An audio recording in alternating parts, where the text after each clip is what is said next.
O biólogo do Museu de Zoologia da USP, Marcos Brandão, reuniu trabalhos de cientistas de 8 instituições e chegou a uma lista de 268 mamíferos encontrados no Mato Grosso.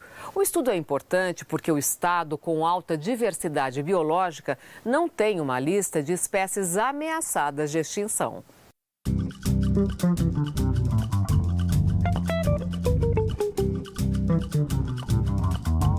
Tatupeba, Coati, Cotia. Imagens de câmeras escondidas em ambientes naturais por pesquisadores registram a presença e os hábitos destes mamíferos de pequeno porte. Biólogo do Museu de Zoologia da USP, Marcos Brandão é especialista neles.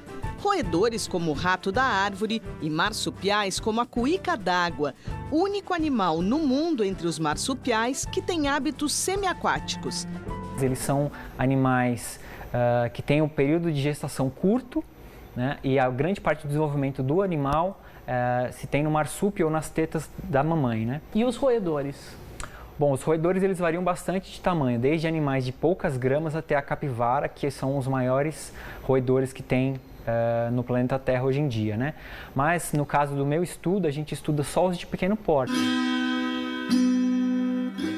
O interesse do pesquisador pelo assunto e a escolha da profissão tem relação com o Repórter Eco. Não só o Repórter Eco, mas os diferentes programas da TV Cultura que retratam a vida selvagem, a vida natural, né? Desde criança, então eu assistia com meu pai e o meu irmão nas tardes de domingo, vários desses programas, e certamente isso foi bastante influente na minha escolha como biólogo. É bom hoje em dia ver que eu me tornei um pesquisador e poder divulgar, né, pegar essa linha de pensamento científico e tentar transformar um pouco em conhecimento popular para passar, que foi o que eu sofri quando eu assistia os diferentes programas da TV Cultura, né? Foi no território do Mato Grosso que o biólogo fez o levantamento dos pequenos mamíferos quando fazia mestrado. A partir daí, o hoje doutorando envolveu pesquisadores de 8 instituições e gerou uma lista com 268 espécies presentes no estado. A gente gerou uma lista bastante interessante, com muitas espécies, várias novidades, algumas espécies novas, algumas espécies raras, algumas ameaçadas que a gente encontrou. E viu que o estado do Mato Grosso tinha uma diversidade muito significativa em relação a esse grupo, né? Então, ao longo dos anos, a gente foi expandindo, começou a estudar os morcegos, achar algumas novidades nos morcegos. Aí eu convidei alguns outros especialistas, tanto de morcegos quanto de carnívoros, primatas, e a gente foi ampliando essa lista de espécies. Se tornou algo bastante interessante. Mato Grosso é um dos poucos estados brasileiros onde 3 biomas se encontram: Amazônia, Pantanal e Cerrado. Isso favorece o aumento da diversidade biológica. Ainda assim, o estado não tem uma lista de animais ameaçados de extinção, o que seria muito importante para orientar as ações de conservação da natureza. O estado está sofrendo uma pressão antrópica muito grande, né?